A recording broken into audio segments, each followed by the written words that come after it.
માતણી જોહાર જય ગુરુ મહારાજ। આજે ગામ કનબાના પારકી પરિવારમાં આપણે એક દુઃખદ સૂચના મળી। પારકી પરિવારના માતાજી આપણે બેસી રાજ્યના અંતિમ અવસરે આપણે સબ અલગ અલગ ગામો પાલા થકી ભેગા થાજા માં પ્રકૃતિ થકી અને પારકી પરિવારની કુળદેવી માં કુળદેવતા થકી અરજ કરે કે અમારા વસે હો જીવ તમાર ખોળા જોણન ખોળા લીધો ને વહાથી દુઃખી પરિવાર હેના દુઃખ સહન કરવાની શક્તિ આલતો બી આપણે અરજ કરે। ઘણા બાદ समाज ने बात करत एक 2 मिनट असेल तर 1-2 मिनट बाद बात खत्म नहीं था पण फिर भी 2 मिनट बाद खत्म करो।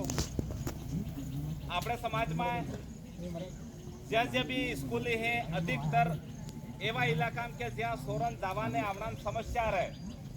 એવા ઇલાકા નાની નાની સ્કૂલે બંધ થઈ। આ તો નાની નાની સ્કૂલે બંધ થાય ને આપણે સોરન કેન કે ભણાય બગડે। ઘણી સ્કૂલોમાં બાર જોર બાવળ જેવું કી કે ઇલેક્શન બદલે આવજો તાણે અબાર ખૂબ ખૂબ કર્મચારી વિચાર કીધો કે જેવી રીતે પાટીદાર સમાજનો હોસ્ટેલ સ્કૂલ સાગવાડામાં બનાવજે એવે ને એવે આપણે ડુંગરપુરમાં બી બને આપણે સમાજનો બી સોરો બને અને આપણે જેવી રીતે પાટીદાર સમાજના હોસ્ટેલમાં આપણે સ્વયં સોરો આપણા સમાજનો સોરો બને એમને હર સમાજનો સોરો આપણે બી દમ માથે બનાડા આપણા સમાજના દમ માથે બનાડો સ્કૂલ તે આપણા સમાજના સોરા અને બીજા સમાજના સોરા બી જઈને ભણે એમ કરી અને 135 વીઘા જગામાં થાય 135 વીઘા જગામાં થાય સ્કૂલ ભવન હોસ્પિટલ ને હેતુ છે આપણો બને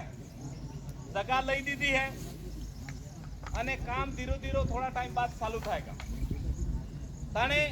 આપણે અગર સમાજ જેવી રીતે એક થવાનું હોય એવી રીતે ધીરે ધીરે એક થાયગા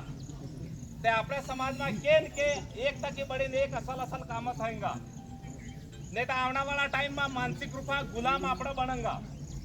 કેમ કે અબાર તક આપણે થોડા ઘણા માનસિક રૂપા ગુલામ બની ગયા અને આવનાવાળી પીઢી હતી થોડેક વધારે ગુલામ બનેગા અને ગુલામી તકી કાઢવા હારું સ્કૂલ બહુ જરૂરી હે। બાકી વાત ખૂબ હતી પણ એવા 2 મિનિટ હશે એટલે માર દાદા બોલવું નહીં હે।